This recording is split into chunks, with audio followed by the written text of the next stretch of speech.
Now, South Africans must adhere to the legal requirement under Section 27 of the Broadcasting Act, which makes it a criminal offence to own a television set without a TV license at home. Failure to pay for a TV license can result in a fine of up to 500 Rand, imprisonment of up to 6 months, or even both. Zakhele Mthembu is a policy officer at the Free Market Foundation and penned an article titled "Stop Criminalizing TV License Non-Payment." He joins me on the line now. Zakhele, very good morning and welcome to the show. Very good morning to you, sir. Thank you for having me, and good morning to the listeners. Why are you calling for the end to criminalization of TV license non-payers? Well, I mean, when you said it yourself that you could possibly get, 6 months for not paying a TV license, I think the absurdity becomes clear, right? Primarily, I'm very passionate about the law, right? So this is why I studied law back in school, and the reason I'm passionate about it is because the law is what regulates human conduct. It's what keeps us from hurting one another, right?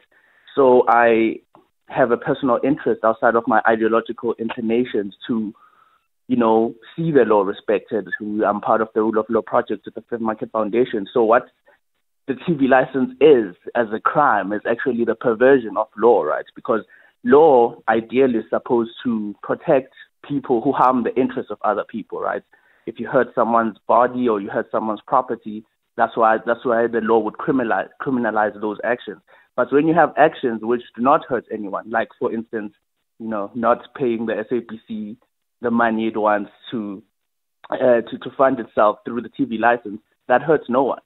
Yet it is a crime. Yet it is a crime, and as I outlined it in my article, this creates a situation whereby since we see the absurdity of this, we don't respect the law, specifically to the TV licenses, which leads to a broader problem whereby we have a general disregard of the law, because when some laws are bad and we disregard those, kind of creates a consciousness whereby it will be hard for people to respect any law, right? Even the good ones that do aim to protect people's, interests. But yeah, primarily the TV license, it being a crime, is wrong because, the obtaining of a license does not hurt anyone. Well, at the very least, not obtaining one does not hurt anyone, particularly for your TV set. And then you look at the historical context of, how the TV license came into being, then you see that it's no longer even necessary, right? Because it was meant to fund the transmission signals of the SAPC, and now with analog signals turned off and most of the signals that people receive being digital, there's no need for it. And then there are other technical problems, like it being a money bill that was not passed as a money bill when it was passed, back in the 90s. So there are multiple problems with it. I can go on the whole day. We should note that the SABC and Parliament actually are going through a process of trying to reimagine what that financing model is going to be, where you and I pay towards the public broadcaster for it obviously to carry out the very pivotal work it does in a constitutional democracy. What's the alternative, though, I wonder, Zakhele? Because if the possibility of being fined up to 500 Rand or being imprisoned for up to 6 months is not there, what motivation do you and I have to pay for that TV license? I think this is a great, question, right? Because it goes to the heart of the matter. You say that the SAPC does, pivotal work in a constitutional democracy. And I say that the SAPC runs a business. That is why it needs funding. And just like every business, the SAPC should go and secure its funding like every other business does, right? The SAPC, for instance, is not the only news channel in South Africa. And I think in South Africa, we are quite fortunate in the sense that we have a private broadcaster that we do not pay TV licenses for, but seemingly can still keep the lights on, right? But just because the incentives for a private broadcaster like, e-media is different from the SAPC, because e-media is supported by the market, just like every business should be.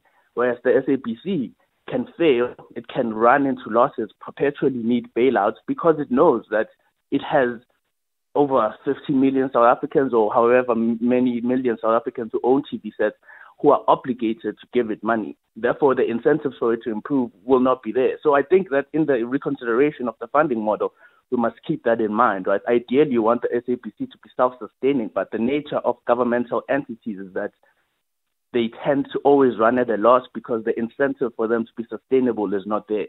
So with any major, change, I want South Africans to choose to fund the SAPC in the same manner they choose to fund e-media when they watch it, right?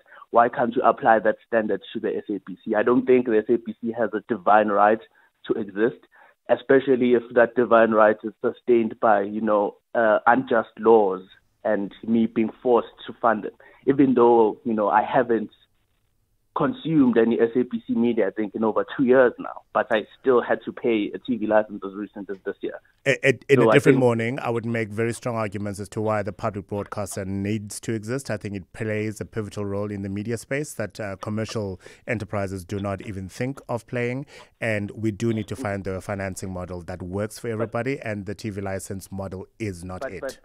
But that's the thing, though. Who gets to decide what role they play, right? If every business gets to serve the market, so we as the market get to dictate what role any broadcaster gets to play. The SABC has an artificial position whereby it is justified, in its existence is justified for every other reason but the reason that every business in the market exists, right? The SABC will exist if people want it to exist. That should be the basic funding model for it.